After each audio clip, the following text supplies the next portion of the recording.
Welcome, today I am with Nokia phone and I will show you the security code. In the 99% of the phones the security code is 1, 2, 3, 4 and 5. So if you want to check if the same is in your case, you have to go for the menu, go for the settings, then you have to find the security settings, go for the change codes, and we have to change security code.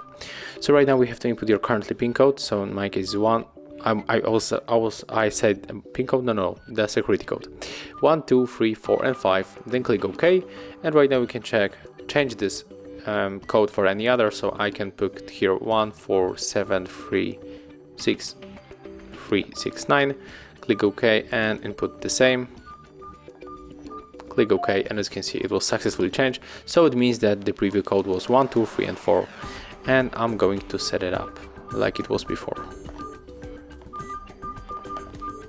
So as you can see, that's all. If you find this video helpful, remember to leave a like, comment and subscribe to our channel.